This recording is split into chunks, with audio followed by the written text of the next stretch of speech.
क्या आपको लगता है कि आइल्स स्पीकिंग बहुत टफ है? तो आज मैं आपको बताने वाली हूँ कि कैसे आप अपनी प्रिपरेशन को स्मार्टली अप्रोच कर सकते हैं। यस, और बैंड 7+ स्कोर कर सकते हैं। Hi, this is Tanu Varmani from Baby Code IELTS. Watch the video till the end. Let's start the session.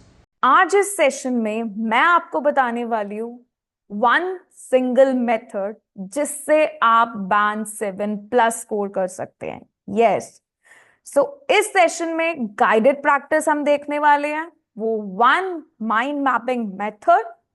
उसके साथ हम सैंपल आंसर देखेंगे और सैंपल आंसर का इवैल्यूएशन भी देखेंगे। सो स्पीकिंग पार्ट 2 क्या होता है? क्विकली, स्पीकिंग पार्ट 2 1 मिनट का आपको टाइम मिलता है to prepare for it and 2 minutes to speak about it. उसके बाद आपको आंसर करने होते हैं 1 to 2 questions. Q card looks like this. Describe a useful website. उसके साथ आपको 3 से 4 क्वेश्चन मिलते हैं जिसका आपको आंसर देना होता है। गाइडेड प्रैक्टिस एंड स्ट्रैटेजी देखेंगे हम। While you are on a holiday in the UK, you go and see the doctor because you have hurt your ankle. Have a conversation with him or her and discuss the following points. अब आपको क्या करना है? आपको ये एक practice दिया है। Generally you have to think, आपको थोड़ा सा सोचना है और इसके बारे में कुछ डिस्कस करना है। नॉर्मल कन्वर्सेशन, आपका कोई एग्जाम नहीं चल रहा, राइट? कि क्या इंजरी हुई, कैसे हुई, आपने एक्सरे, क्या ट्रीटमेंट लिया, आपने डॉक्टर को फॉलो अप किया, क्या क्लैरिफिकेशन चाहिए, तो आपको इसके बारे में बात करनी है in your own words in 1 minute. आप वीडियो को पॉज भी कर सकते हो और अपने आंसर को प्लान भी कर सकते हो। ये हम सिर्फ एक गाइडेड प्रैक्टिस कर रहे हैं, राइट? तो pause the video for 1 minute and then come back. Till then I will play a audio for you. एक sample answer. Foot. Let me see. Where exactly does it hurt? Right here at the top of my toe. Can you stand and put weight on it? Not very well. It's quite painful. How did this happen? I was helping to carry heavy boxes to the garage and I dropped one on my foot. Oh dear. Well, it's very swollen and bruised. I think I'm going to send you for an X-ray, just to check that nothing is fractured. What do you mean by fractured? Broken. There are many small bones in the foot. They can be quite easy to break. Oh, I see. It's important to keep your weight off the foot in the meantime. Keep your foot up, preferably higher than your body. What about a bandage? Tight bandages are a good idea. The nurse will show you what to do. Also, put ice on it at regular intervals. I'm afraid I didn't quite catch all of that. You need to put ice, something cold, over the bruising on your foot. It will help the swelling to go down. Oh, I see. I'll just request an appointment for an X-ray. The nurse will take you. Thank you. And if the X-ray is fine, you need to come back in a week's time. Meanwhile, I'll give you a prescription for some anti-inflammatories. And how often do I take them? Once every 4 hours for the next 3 days. Thank you, doctor. Yes, so हम सब doctor के पास कभी ना कभी जाते हैं follow up के लिए भी। इट्स नॉट कि हमें सिर्फ इंजरी होती है तभी हम जाते हैं, just for a follow up visit also. हमारी एक कन्वर्सेशन रहती है डॉक्टर के साथ, just like a normal conversation. आपको इस टॉपिक पे स्पीक करना है for 1 minute, just to have your ideas कि आपने वहां क्या बात करी और आपको वो कन्वर्स करना है with these following points, right? Try करिएगा, share your comments also. Next thing, अब हम करने वाले हैं माइंड मैपिंग, जो हमारी स्ट्रैटेजी है। क्या स्ट्रैटेजी हम यहाँ पे अप्लाई करने वाले हैं, कैसे हम माइंड मैप करेंगे, ये मैं आपको रिवील करने वाली हूं नेक्स्ट स्लाइड में। वन थिंग वेरी इंपॉर्टेंट कि कभी आपको किसी टॉपिक से रिलेटेड कोई भी एक्सपीरियंस नहीं है, राइट? तब आपको क्या करना है, एक स्टोरी बेस करनी है। आपने कोई मूवी देखी हो, कोई टेलीविजन प्रोग्राम देखा हो, आपने किसी और से वो स्टोरी सुनी हो, राइट? तो आपको वो अप्लाई करना है यहाँ पे। मेक श्योर कि आपको एग्जामिनर को क्या दिखाना है कि आप बोल सकते हो 2 मिनट के लिए, राइट? आपको क्या शो करना है कि आपके पास स्पीकिंग एबिलिटी है और आप 1 to 2 मिनट्स के लिए इंग्लिश में कम्युनिकेट कर सकते हो, राइट? ये आइल्स का एग्जाम है, तो आपको इंग्लिश में कम्युनिकेट करना is very important. Mind mapping की स्ट्रैटेजी देखते हैं कैसे आपको ये अप्लाई करनी है। सो सपोज आपके पास ये क्वेश्चन आता है, describe a party that you organise. अब आपके पास क्या क्या क्वेश्चन है? First question is what kind of party it was, कैसी पार्टी थी वहां पर, right? Where you organised it, कहां पर ऑर्गेनाइज करी? हाउ यू डिड इट, कैसे करी आपने? And explain how you felt about it, अब आप पार्टी में गए, आपको लगा कैसे, राइट? तो ये 4 पॉइंट्स हैं जो आपको क्या करने हैं, डिस्कस करने हैं। वन मेन पॉइंट मैं आपको बताती हूँ, ये मैंडेटरी नहीं होता कि आपको सिर्फ और सिर्फ इन 4 पॉइंट्स का आंसर देना है। आपका मेन टॉपिक है describe a party that you organise. अगर आप रैंडमली भी इसके बारे में 2 मिनट बात कर सकते हो, you will get band 7+। Yes, because यहां पर क्या लिखा है, यू शुड से, यहां यू मस्ट नहीं लिखा। यू शुड का मतलब है कि आप ये बोल सकते हो, राइट? मस्ट का मतलब होता है कि मैंडेटरी आपको ये चारों पॉइंट्स का यूज करना है। तो आपको पूरी फ्लेक्सिबिलिटी मिलती है स्पीकिंग पार्ट 2 में कि आप अपने टॉपिक को फोकस करके कुछ भी 2 मिनट्स के लिए बोल सकते हो, but that should be according to the topic. आपको इररेलेवेंट रिस्पॉन्स नहीं देना, ऑफ द टॉपिक जाके बात नहीं करनी कि आप पार्टी की बात हो रही है और आप कुछ रैंडम और आंसर दे रहे हो, राइट? तो हम इसे कैसे ऑर्गेनाइज करेंगे, let's see this. First question is what kind of party it was. अब कैसी पार्टी थी? वेडिंग एनिवर्सरी था, फ्रेंड्स एंड फैमिली मेंबर्स थे, प्राइवेट पार्टी थी, किस टाइप की पार्टी थी? 3 कीवर्ड्स हमने फाइंड आउट करे, राइट? You're brainstorming, आप माइंड मैपिंग कर रहे हो, राइट? अपने आइडियाज को कलेक्ट कर रहे हो। Where you organize it, banquet में थी, लॉन में थी, या किसी कैफे में थी, राइट? और कितने लोग थे वहां पर? 15, 500, 50 या 1000? तो आपको वो भी मेंशन करना है। डेकोरेशन हो रखी थी वहां पर, राइट? हम जाते हैं पार्टी में, हमें डेकोरेशन दिखती है। डेकोरेशन में क्या था? बैलून्स की डेकोरेशन थी, फ्लावर्स की डेकोरेशन थी, या some other kind of decoration it was. How you did it, अब आपने करा कैसे था? डिशेस थी वहां पे ट्रेडिशनल, स्पाइसी फूड था, लेस स्पाइसी फूड था, या फिर वहां पर आपको सिर्फ स्टार्टर्स मिले? क्या वहां का कंटेंट था? गेम्स थी, एक्टिविटीज थी, कपल्स के लिए भी थी, सिंगल्स के लिए भी थी, किड्स के लिए भी कुछ इवेंट्स था, ड्रिंक्स थी वहां पर। आपको बताना है कि हाउ यू डिड इट, इस क्वेश्चन का आपको आंसर देना है।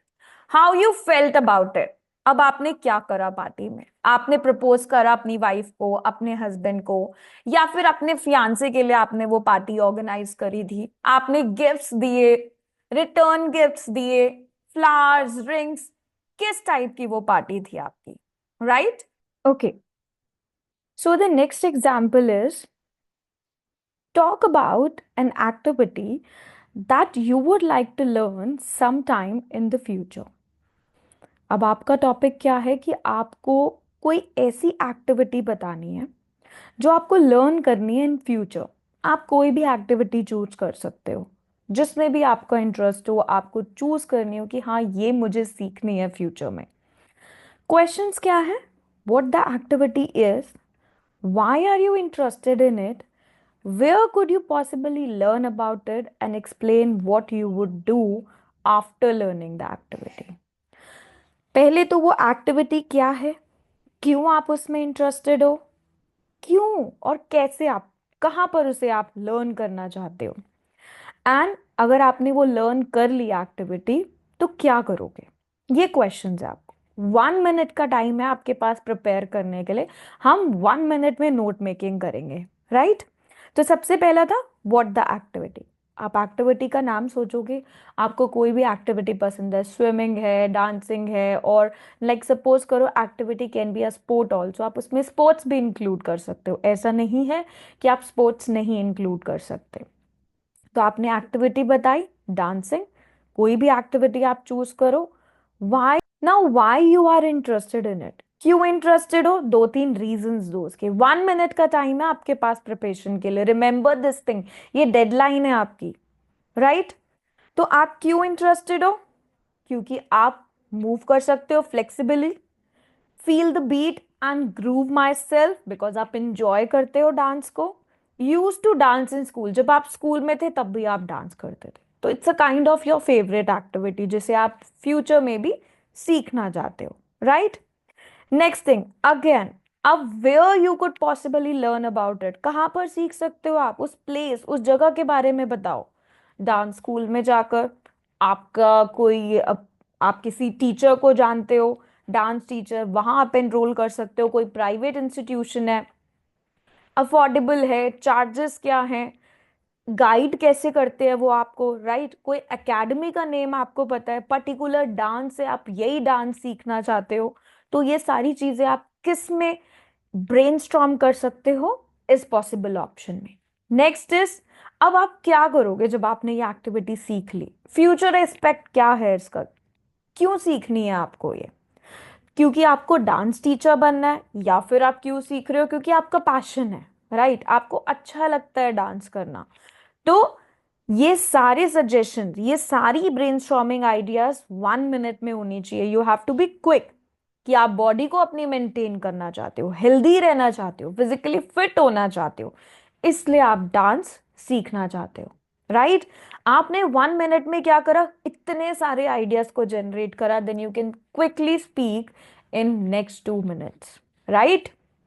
सो पार्ट 2 का तो एक और सैंपल आंसर देखते हैं, right? Question on my screen. Describe a kind of weather you like. You should say what kind of weather it is, what you usually do during this weather, how this weather affects your mood, and why you like this type of weather. अब पहले तो weather किस type का है, right? क्या करोगे इस weather में, कैसे ये वेदर आपके मूड को इफेक्ट करता है, एंड क्यों ये वेदर आपको पसंद है। 4 बुलेट पॉइंट्स है आपको जिनके आंसर्स आपको देने हैं। अगर आप खुद से अपने आंसर को फ्रेम नहीं कर सकते कि what kind of whether you like, 1 minute के लिए वीडियो को पॉज करो, start framing your answer and record it for the next 2 minutes. I'm waiting for you for 1 minute and then I'll be showing you the sample answer. And here is the sample answer for you. Well, I relish how temperature, weather, because it is a rare event in my city where I live. You know, since our city is near the equator, so it's really hot and humid during the year. Therefore, I always look forward to December when the weather is cooler, a little bit cold or windy. It's my time. During this time, I usually desire lying on the bench in my garden, watching the sky and sipping my hot coffee with joy and pleasure, as I can do what I can't be in dry season. I'm always like on cloud nine, whether this cold comes. I enjoy doing all the stuff under this weather, especially with my mother, such as planting trees, looking at the clouds, passing above me, and going out without wearing a jacket. I think I never get bored about the cold due to the fact that it's very comfortable to work and study. Besides, when this type of weather turns up, it means that an interesting series of holidays will come soon, like Christmas and New Year, which are the time for family. Now, this is a band 7 answer. Though there are some mistakes in this, we will evaluate it, but this is a band 7 answer which has good amount of vocabulary, collocations, lexical resources, cohesions also. Rest depends on your fluency and pronunciation कि आपने कैसे इसे बोला, आपकी tone कैसी थी, आपकी speech कैसी थी, right? Now, For this type of question, you can start practicing on our application, right? Speaking का टेस्ट दो यहाँ पर, listen carefully to the question. आप क्यू कार्ड के क्वेश्चन भी प्रैक्टिस कर सकते हो, right? You can particularly practice only Q card topics. यहाँ से क्यू कार्ड का टॉपिक पिक करो, रिकॉर्ड करो आंसर को and see your band score. मैंने भी जो क्यू कार्ड आपको दिखाया, I have taken from the application only. So आप कोई भी क्यू कार्ड का आंसर या फिर अगर आपको किसी और चीज में डाउट है यहाँ से पिक कर सकते हो, right? Okay, now let's get back to this, जिसमें हमने सैम्पल आंसर को इवैल्यूएट किया. Now as you can see vocabulary अच्छी यूज की गई है इसमें, राइट? कोहेजन भी अच्छा है. But how to score more than 7? अगर आपको 7+ स्कोर चाहिए तो कैसे स्कोर करोगे? See this correction. ये करेक्टेड आंसर है जो आपको बैंड 8+ ले जाएगा. I relish is a little formal word. I enjoy low temperature weather because it is rare event where I live. आपको इनफॉर्मल होना होता है स्पीकिंग में, आप फॉर्मल टोन नहीं यूज कर सकते, राइट? देयरफॉर की जगह this is why I always look forward to. It's my time during this weather. I usually desire, I prefer. आपको फॉर्मल नहीं इनफॉर्मल वर्ड्स का यूज करो. As I can't do what I can't, typically wouldn't be able to. I enjoy doing all the stuff, all the things under in this kind. अब vocabulary को थोड़ा और enhance करो, right? Correct vocabulary का use करने से आपका score obviously increase होगा. I think I never get bored with the code. Grammatical errors, right? Due to the fact that because it's very comfortable. अगर आप forcefully उसमें vocabulary का use करना start करोगे, it will never lead you to band 8. कभी भी नहीं होगा, right? It means that an interesting series of long awaited holidays. उसके लिए एक particular word का use करो, collocations का use करो, right? And then you can boost up your score to band 7. So I hope now this mind mapping strategy is clear to you, right? कि कैसे आपको 1 minute में अपने ideas को generate करना है and then next 2 minutes you have to speak about it, right? तो अगर session informative लगा, please like the video. आपको और कौन से IELTS speaking पार्ट सबसे challenging लगते हैं? कमेंट्स में फीडबैक ज़रूर बताएं. और अगर और भी टिप्स चाहते हो तो चैनल को सब्सक्राइब करो. Thank you so much.